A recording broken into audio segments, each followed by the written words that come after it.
Good morning. मैं doctor Shubhra Tiwari, assistant professor physics, government college Sirohi.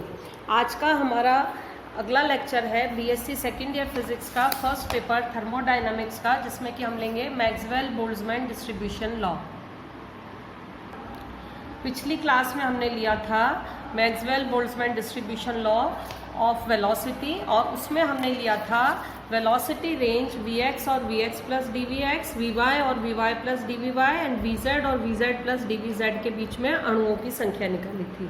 हमने जब इसको कैलकुलेट किया था तो हमें मिला था अणुओं की संख्या dn is equal to n a cube e raise to the power minus b Vx square plus Vy square plus Vz square dVx dVy और dVz, और हमने इसे माना था इक्वेशन नंबर 5। इस इक्वेशन में हमारे पास दो कांस्टेंट्स हैं a और b। अब हमें इन दोनों कांस्टेंट्स का मान निकालना है। हमारा अगला है डिटर्मिनेशन ऑफ कांस्टेंट a। चूंकि Vx, Vy और Vz वेग की सीमाएं माइनस इन्फिनिटी से प्लस इन्फिनिटी तक है, तो इस ऊपर वाले इंटीग्रेशन को हम माइनस इन्फिनिटी तक प्लस इन्फिनिटी तक समाकलित करके कुल अणुओं की संख्या ज्ञात कर सकते हैं।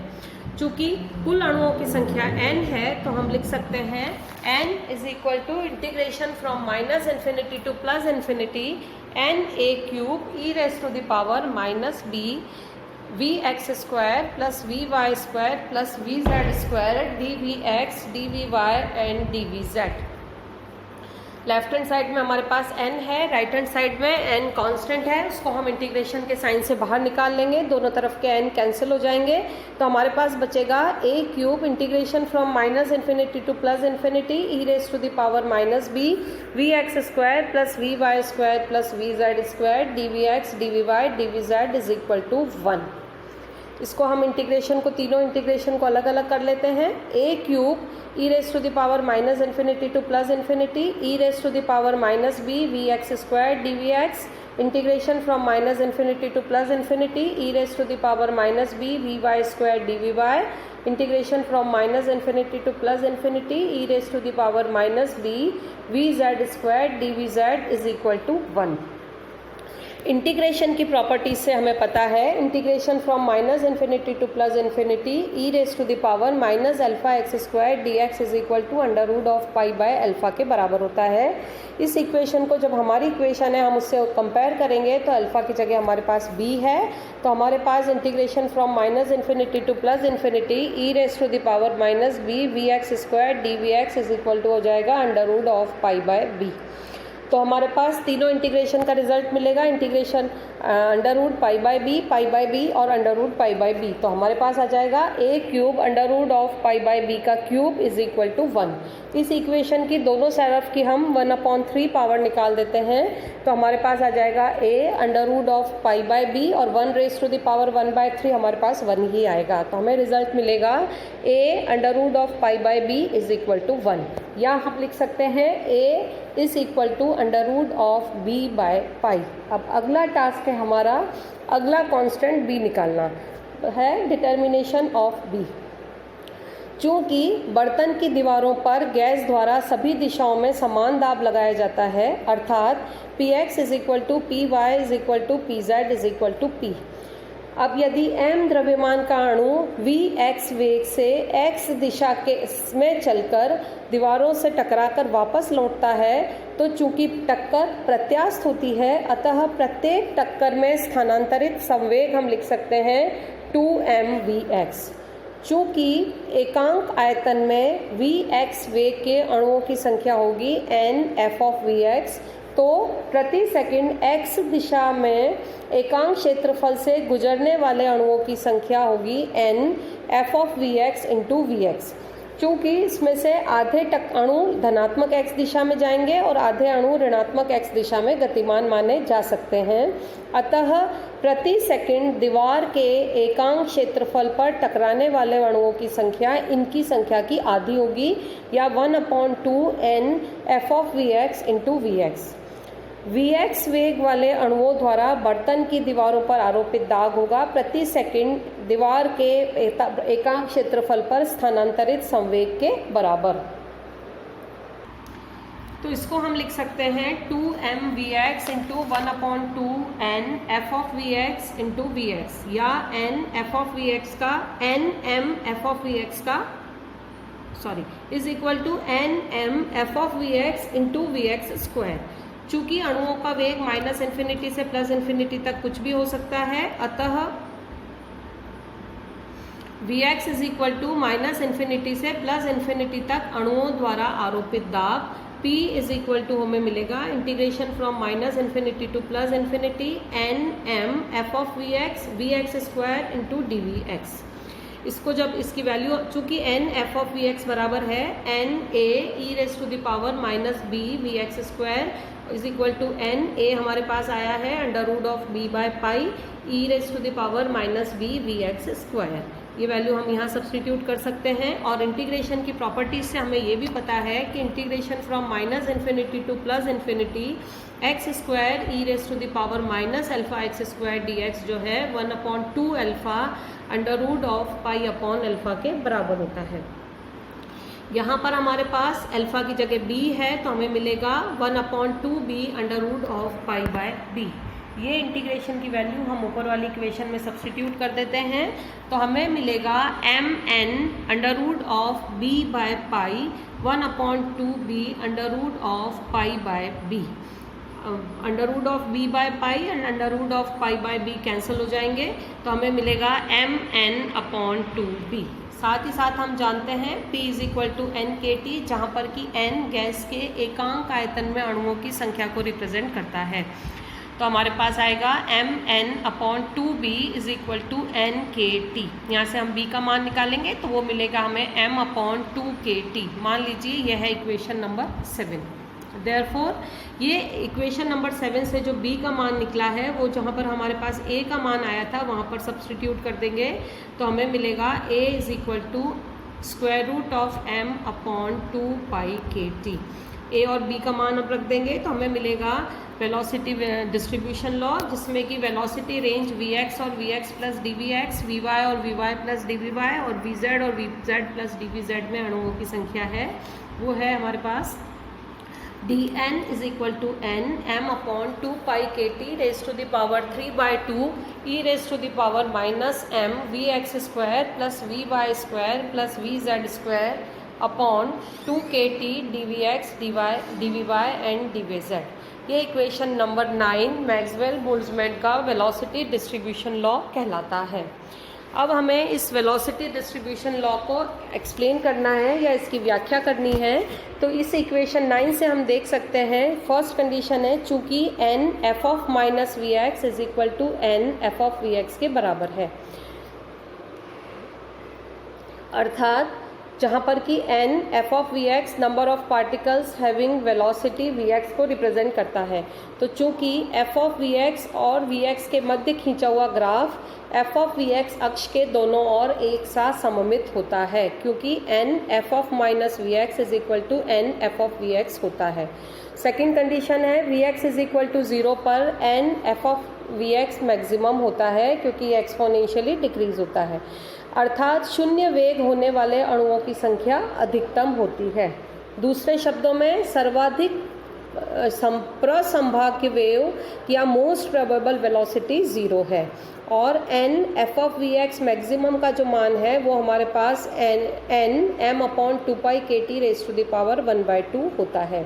फिर जैसे जैसे vx का मान बढ़ता जाता है, n f of vx का मान चर घातांकीय रूप से घटता जाता है, तथा vx is equal to infinity पर n f of vx is equal to 0 हो जाता है।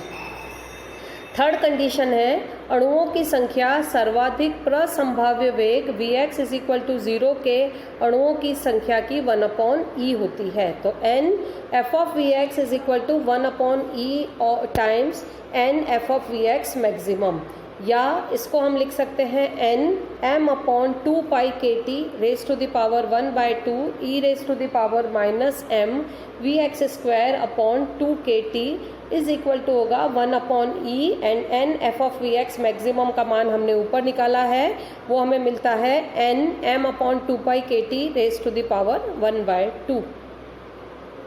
तो पिछली इक्वेशन से हम लिख सकते हैं e raise to the power minus M we x square upon 2kt is equal to e raise to the power minus 1, या इसको सिंप्लीफाई करके लिख सकते हैं V x is equal to plus minus square root of 2kt upon M. अगले जो conclusion हम निकाल रहे हैं वो है, चूंकि किसी गैस का ताप बढ़ाने पर सर्वाधिक प्रसंभाव्य वेग Vx इज इक्वल टू 0 पर अणुओं की संख्या घट जाती है तथा चारघातांकीय गिराव धीरे धीरे होने लगता है, अर्थात वितरण वक्र फैलने लगता है। इसका मतलब है कि जैसे जैसे हम गैस का ताप बढ़ाएंगे वितरण वक्र जो है वो एक्स एक्सिस की तरफ फैलना चालू कर देगा, जो कि हमने यहाँ पर ग्राफ से बता रखा है। Vx का मान एक्स एक्सिस पे बढ़ा रहे हैं और y एक्सिस पे n f ऑफ Vx को प्लॉट कर रहे हैं, तो t से मान ताप जैसे ही 4t किया कर्व जो है वो फैल जाता है। अगला कंक्लूजन है, एक ही ताप पर अलग अलग गैसों के लिए वेग वितरण अलग अलग होता है। अणु का द्रव्यमान बढ़ने पर अर्थात भारी गैस के लिए most probable velocity Vx is equal to 0 पर अणुओं की संख्या बढ़ती है तथा चरघातांकीय गिराव तेजी से होने लगता है, अर्थात वितरण वक्र सिकुड़ने लगता है। अगला है Vx का औसत मान, average value of Vx। n f of Vx तथा Vx के बीच खींचे गए वक्र का x अक्ष से घिरा क्षेत्रफल Vx is equal to minus infinity से Vx is equal to plus infinity तक वेग पराक्त में कुल अणुओं का वेग व्यक्त करता है, अर्थात यह क्षेत्रफल integration is from minus infinity to plus infinity Vx n f of Vx dVx है। तो Vx का औसत मान को हम निकालना चाह रहे हैं इज इक्वल टू Vx बार से रिप्रेजेंट कर रहे हैं, तो वो हमें मिलेगा n f ऑफ Vx तथा Vx वक्र का Vx से घिरा क्षेत्रफल डिवाइडेड बाय कुल अणुओं की संख्या। तो इसको हम लिख सकते हैं integration from minus infinity to plus infinity Vx n f of Vx dVx divided by n। जो इंटीग्रेशन में वैल्यू है उसका मान हमारे पास है, तो average value of Vx is equal to integration from minus infinity to plus infinity Vx m upon 2πkt raise to the power 1/2 e raise to the power minus m Vx square upon 2kt and dVx। इसमें m upon 2πkt constant है, raise to the power 1/2 constant है, उसको हम integration के sign के बाहर ले लेते हैं, तो हमारे पास बचेगा integration from minus infinity to plus infinity Vx e raise to the power minus m Vx square upon 2kt dVx। चूँकि इंटीग्रेशन की प्रॉपर्टीज से हमें पता है integration from minus infinity to plus infinity x e raise to the power minus alpha x square d x is equal to 0 होता है। ये condition जब हम ऊपर वाले इंटीग्रेशन में लगाएंगे तो जो इंटीग्रेशन है उसकी वैल्यू 0 हो जाएगी, तो हमारे पास आ गई average value Vx is equal to 0। Average value similarly आएगा हमारे पास average value Vy is equal to 0 and average Vz is equal to 0।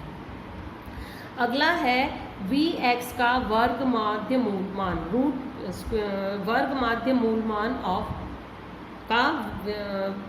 अगला आएगा Vx का वर्ग माध्य मूल मान। Vx RMS is equal to हमारे पास आएगी square root of average value of Vx square. इसको निकालने के लिए सबसे पहले हम निकालेंगे average value of Vx square. Average value of Vx square हमें मिलेगी integration from minus infinity to plus infinity Vx square and f of Vx and dVx divided by total number of particles जो कि हमारे पास है n। ये हमें मिलेगा average value of Vx square is equal to 1 upon n integration from minus infinity to plus infinity Vx square n m upon 2πkt raise to the power 1/2 e raise to the power minus m Vx square upon 2kt and dVx। इसको हम लिख सकते हैं चूंकि m upon 2 pi k T raise to the power 1/2 constant है और n से n cancel हो जाएगा, तो हमारे पास इंटीग्रेशन में बचेगा integration from minus infinity to plus infinity v x square e raise to the power minus M we x square upon 2 k t and d v x. Integration की properties से हमें पता है integration from minus infinity to plus infinity x square e raise to the power minus alpha x square d x हमारे पास आता है 1/2 alpha under root of pi by alpha. ये वैल्यू हम ऊपर वाली इक्वेशन में सब्सटीट्यूट कर देंगे। हमारे पास अल्फा की जगह है m/2 के टी, तो हमारे पास आएगा इस इंटीग्रेशन में सब्सटीट्यूशन के बाद m/2 pi k T raise to the power 1/2 हमारे पास पहले से था 1/2 अल्फा की जगह हमारे पास है m/2 के टी स्क्वायर रूट ऑफ पाई और अल्फा की जगह हमारे पास है m/2 के टी। इस इक्वेशन को जब हम सिंप्लीफाई करेंगे तो हमें मिलेगा m/2 pi k T raise to the power 1/2। यहाँ पर हमारे पास आ जाएगा 2 k T upon 2m square root of pi 2 k T upon m। जो टर्म्स कैंसिल हो रही है कैंसिल कर देंगे तो हमारे पास बचेगा के टी अपॉन m। तो v x r m s या रूट मीन स्क्वायर वेलोसिटी, तो हमारे पास आएगी अलॉन्ग एक्स एक्सिस वो आएगी square root of average value of v x square, वो हमारे मिली under root of k T upon m. Similarly v y r m s हमें मिलेगा square root of average value of v y square, वो भी हमें मिलेगा under root of k T upon m क्योंकि ये कोऑर्डिनेट डिपेंडेंट नहीं है। और similarly v z r m s हमें मिलेगा under root of k T upon M.